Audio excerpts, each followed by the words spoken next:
Welcome to all in one coaching centre YouTube চ্যানেলে। আজকে 2025 টেটের জিওগ্রাফি সাবজেক্ট থেকে সিলেবাস ওয়াইজ চ্যাপ্টার 1-এর geography as a social science বা সমাজ বিজ্ঞান রূপে ভূগোল নিয়ে ডিটেলসে বিস্তারিত আলোচনা। চলুন শুরু করি।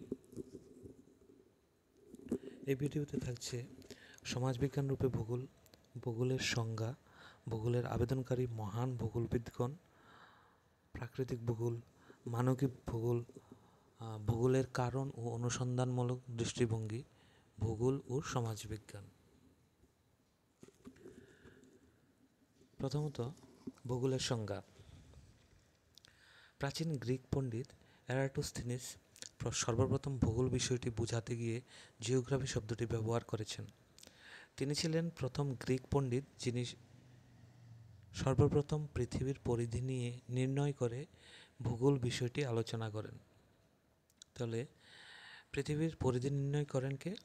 গ্রিক পণ্ডিত, যিনি সর্বপ্রথম ভূগোল বিষয়টি বোঝাতে গিয়ে জিওগ্রাফি শব্দটি ব্যবহার করেছেন। তার নাম হলো এরাটোস্থিনিস।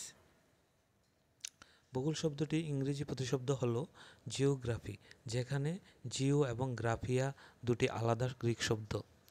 গ্রিক শব্দ জিও এর অর্থ হলো পৃথিবী এবং গ্রাফিয়া শব্দের অর্থ হলো বর্ণনা, অর্থাৎ জিওগ্রাফি শব্দের আক্ষরিক অর্থ হলো পৃথিবীর বর্ণনা করা। ভূগোলের বিভিন্ন সংজ্ঞা। ফরাসি ভূগোলবিদ হলো বিদাল দা লে ব্লাস বলেন,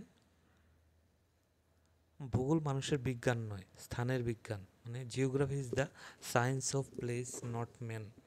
মার্কিন ভূগোলবিদ রিচার্ড হ্যারিস্টোন বলেন, ভূগোল হলো ভূপৃষ্ঠের বৈশিষ্ট্যের একটি সঠিক ও যুক্তিসঙ্গত বর্ণনা, যা ব্যাখ্যা প্রদানের সঙ্গে সম্পর্কিত একটি বিষয়। সমাজবিজ্ঞান রূপে ভূগোলে, সুতরাং এরাটোস্থেনিসের ধারণা অনুযায়ী ভূগোল বা জিওগ্রাফি শব্দের অর্থ হলো পৃথিবীর বর্ণনা। তাই এরাটোস্থেনিসকে জিওগ্রাফি এর জনক বলা হয়। ফাদার অফ জিওগ্রাফি বলা হয় কাকে? এরাটোস্থেনিস। ভূগোলে আবেদনকারী মহান ভূগোলবিদগণ। ভূগোল বিবর্তনের সুদীর্ঘ ইতিহাসের সাথে জড়িত আছে অনেক প্রখ্যাত ভূগোলবিদ, যাদের মধ্যে উল্লেখযোগ্য হলো Immanuel Kant, Alexander von Humboldt, T R. Malthus. এদের মধ্যে আলেকজান্ডার হাম্বোল্টকে আধুনিক ভূগোলের জনক বলা হয়। তাছাড়া ঊনবিংশ শতাব্দীতে কার্ল রিটার, ফ্রেডরিক রেডজেল, ভিদান দে লে ব্লাস প্রমুখ জার্মান ভূগোলবিদদের অবদানও অপরিসীম। তাছাড়া পল ভিদাল দে লে ব্লাসকে মানবিক ভূগোলের জনকও বলা হয়। নেক্সট পণ্ডিতদের ভূগোল বিষয়ে জ্ঞান আহরণের মূল কারিগর বলা হয়। সর্বপ্রথম পৃথিবীর মানচিত্র গ্রিক পণ্ডিত অনাগুজিমেন্ডার আবিষ্কার করেন। অন্যদিকে গ্রিক পণ্ডিত এরিস্টোথেনিসের পৃথিবীর পরিধি নির্ণয় করা ভূগোল বিষয়ের গুরুত্ব অনেকটা ত্বরান্বিত করেছিল। তাছাড়া ভূগোল বিষয় হিসেবে অন্যান্য সমস্ত বিষয়ের সাথে নিজেকে সহজে মানিয়ে নিতে পারে, যার জন্য ভূমিরূপ বিজ্ঞান, আবহবিদ্যা, মৃত্তিকা ভূগোল, আঞ্চলিক ভূগোলের মতো শাখার উদ্ভব ঘটেছে। তাই ভূগোলকে সমস্ত বিজ্ঞানের জননী বলা হয়।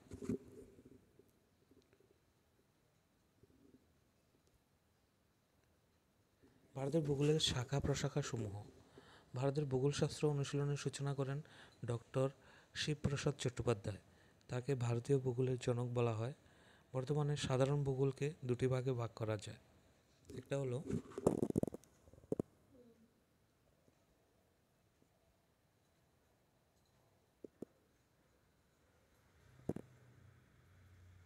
ভূগোল, প্রাকৃতিক ভূগোল, মানবিক ভূগোল। প্রাকৃতিক ভূগোলকে আবার কয়েকটি ভাগ করা যায়। ভূমিরূপবিদ্যা, জলবায়ুবিদ্যা, সমুদ্রবিদ্যা, মৃত্তিকা ভূগোল, জলবায়ুবিদ্যা,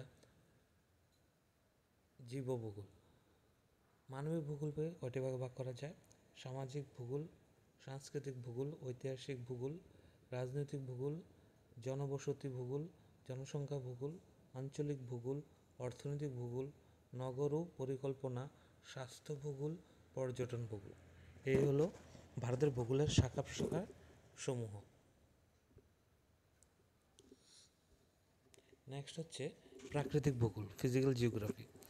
বিজ্ঞানের যে শাখা অধ্যয়ন ভূত্বকের উপরিভাগের ভৌত পরিবেশ এবং এতে কার্যকররত বিভিন্ন ভূপ্রাকৃতিক প্রক্রিয়াগুলির সম্পর্কে অনুশীলন করা যায় তাকে প্রাকৃতিক ভূগোল বলে। প্রাকৃতিক ভূগোলের বিষয়বস্তুগুলিকে প্রধানত তিনটি অজৈব পরিবেশে ভাগ করা যায়, যথা বায়ুমণ্ডল, অশ্বমণ্ডল এবং শিলামণ্ডল এবং বায়ুমণ্ডল। বায়ুমণ্ডল, অশ্বমণ্ডল বা শিলামণ্ডল এবং বায়ুমণ্ডল। মানবিক ভূগোল কাকে বলে? ভূগোলের যে শাখায় প্রাকৃতিক পরিবেশের সাথে মানুষের জীবনযাত্রা, প্রণালী ও অর্থনৈতিক কার্যকলাপ নিয়ে আলোচনা করা হয় সেই শাখাকে মানবিক ভূগোল বলে। পৃথিবীর বিভিন্ন অঞ্চলে মানুষের মধ্যে ভৌগোলিক পার্থক্যের জন্য তাদের চেহারা, আকৃতি, বেশভূষা, ভাষা, আচার আচরণ, খাদ্য, বাসস্থান, শিক্ষা, ধর্ম প্রভৃতিও ভিন্ন ভিন্ন। ভূগোলের কারণ ও অনুসন্ধানমূলক দৃষ্টিভঙ্গি, ক্যাজুয়াল অ্যাপ্রোচ ইন জিওগ্রাফি। কোথায়, কোন এবং কিভাবে, এই তিনটি প্রশ্নের মাধ্যমে ভূগোল বিশেষ জ্ঞান ও বিজ্ঞানের ছোঁয়া পেল। হিমালয় পর্বত কোথায় অবস্থিত? হিমালয় পর্বত কেন তার বর্তমান অবস্থানে অবস্থিত? কিভাবে হিমালয় বা অন্যান্য পর্বতসমূহ বা বিশেষ প্রাকৃতিক ভূমিরূপে সৃষ্টি হলো?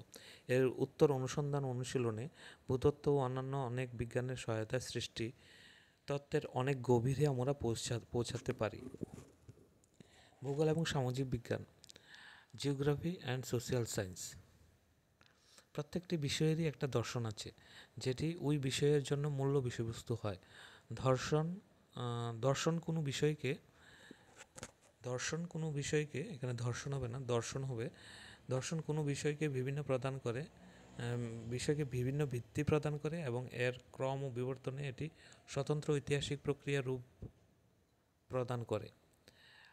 সমাজবিজ্ঞানের বিভিন্ন বিষয়গুলো যথা সমাজশাস্ত্র, রাজনৈতিক বিজ্ঞান, অর্থশাস্ত্র, জনসংখ্যা বিজ্ঞান প্রভৃতি সামাজিক বিভিন্ন বাস্তব সম্পর্কে বিশ্লেষণ করে। ভূগোলের বিভিন্ন শাখা প্রশাখাগুলি যেমন সামাজিক ভূগোল, রাজনৈতিক ভূগোল, অর্থনৈতিক ভূগোল, জনসংখ্যা ভূগোল, বাসস্থান ভূগোল প্রভৃতি এইসব বিষয়ের সঙ্গে ঘনিষ্ঠভাবে যুক্ত থাকে, কারণ এদের প্রত্যেকটিতে স্থানীয় বৈশিষ্ট্য রয়েছে। রাজনৈতিক ভূগোলের মূল উদ্দেশ্য। রাজনৈতিক ভূগোলের মূল উদ্দেশ্য হলো দেশের সীমানা, জনসংখ্যা ও সার্বভৌমত্ব নিয়ে আলোচনা করা। অন্যদিকে অর্থনৈতিক ভূগোলের উদ্দেশ্য হলো উৎপাদন, বন্টন, বিনিময় এবং উপভোগ নিয়ে আলোচনা করা।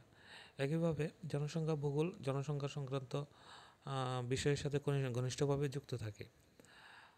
উপরোক্ত আলোচনা থেকে এটা স্পষ্ট যে সামাজিক বিজ্ঞানের সাথে ভূগোল উৎপূতভাবে জড়িত। এটা অধ্যয়নের নিজস্ব একটি বিশেষ পদ্ধতি অনুসরণ করে, যা অন্য বিষয় থেকে সম্পূর্ণ আলাদা। তো এই হলো চ্যাপ্টার 1-এর ডিটেলস। আশা করি আপনাদের টেটে এগুলো কাজে লাগবে। ধন্যবাদ।